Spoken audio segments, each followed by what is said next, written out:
Hey, what's up, natural beauties? Welcome back to the Vilao Nature YouTube channel.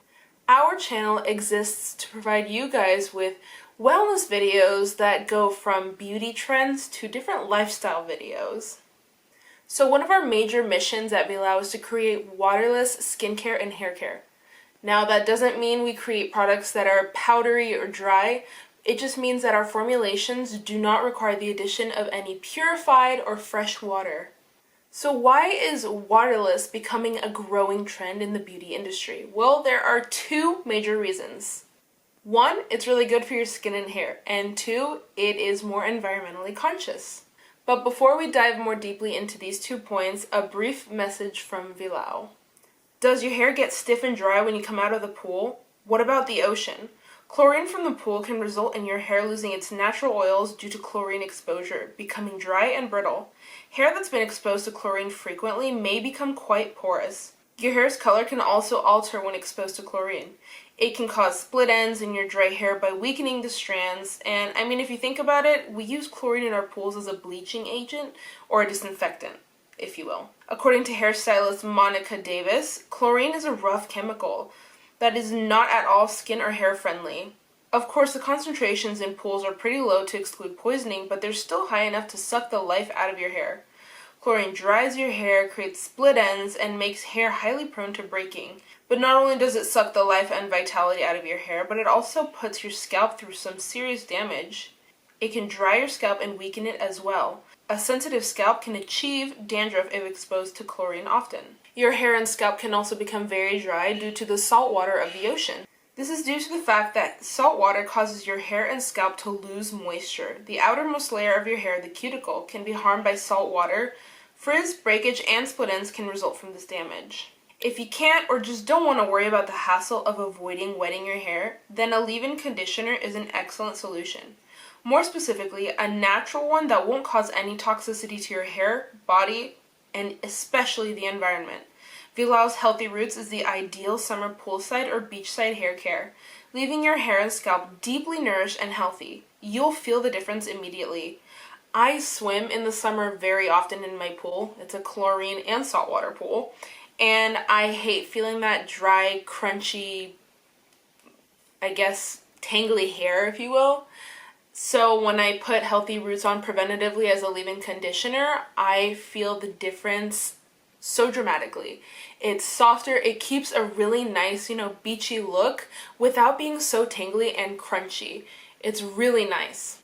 And the best part is, drumroll please, it is waterless. Vilao uses simple, natural, and organic ingredients to make the most effective formulations. So if you're looking for a natural alternative to regular hair care this summer, look no further. Check it out in the link below. Now back to our Waterless Beauty episode. So why is waterless beauty a growing trend? Major drivers of waterless trend in the cosmetics market is due to advancements in technology as well as the manufacturing process. Large growing numbers of consumers with high demand for sustainable, eco-friendly products is also a big contributor. So point number 1, waterless skincare and hair care is better for your body, your hair, your skin. The concentration of active ingredients in waterless products is much greater because it's not being diluted by any water. For instance, aloe vera based products contain aloe vera juice, which has over 75 active constituents. Constituents that include enzymes, amino acids, fatty acids, antioxidants, vitamins, minerals, folic acid, and so many more that are profoundly nourishing to your skin. So this is what the molecules of hyaluronic acid will hold into your skin versus just deionized or purified water. Lots of water in your products can dry your skin because it evaporates together with some of the skin's natural oils without hyaluronic acid, which is a humectant that's present. If you have oily skin, that doesn't mean you should wash your face extra. You should wash it the same amount as everybody else, which is twice a day, morning and evening, because otherwise when you overdo it, you're fragilizing your skin barrier and inducing an excess oil production of sebum on your skin, which gives you that oily look, the acne, and the pimples and breakouts. So most water-based formulations actually require the use of artificial chemicals and preservatives that can be very toxic and burden your body. when you have water present in a product, they usually add these chemicals to keep bacterial growth at bay. It's the ideal environment for bacteria to grow and flourish. So adding the chemicals to kill them is necessary. Preservatives like parabens, formaldehyde, and different urea compounds are to name a couple. The most widely used preservatives in cosmetics, skincare, and personal care products, which are parabens, have been linked to health issues including reproductive toxicity, endocrine disruption, and skin irritation. A 2020 NIH study looked at cosmetic preservatives, benzoalkonium chloride, and formaldehyde, and found that they are especially toxic to the human meibomian gland epithelial cells, which are glands located in the bottom and top eyelids that play an essential role in keeping eyes moisturized and healthy. So water can be a great thing, but it increases the risk of contamination as bacteria needs water to flourish, according to Rob Akeridge, PhD, CEO, founder of RIA Innovations, and co-founder of Clarisonic. It requires the addition of artificial chemicals and preservatives to keep bacterial growth at bay, therefore not giving you all the benefits of each ingredient. So with that said, why are so many brands using so much water in their formulations? Well, it's easy. It's a matter of cost, because water is an incredibly cheap filler.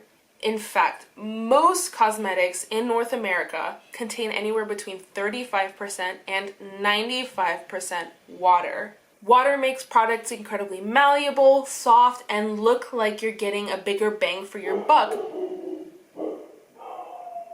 I have 3 dogs, so sorry, you're probably going to hear them several times. Ultimately, when you're looking at waterless versus water-full products, you're getting a bigger bang for your buck with the waterless, because when you're using waterless products, because they have a higher concentration of active ingredients, you need to use less of that product on yourself, which makes it last longer and get the full benefit of each ingredient without any chemicals. It's funny because you know how much of that product is water when you look at the list of ingredients in order from top to bottom, left to right.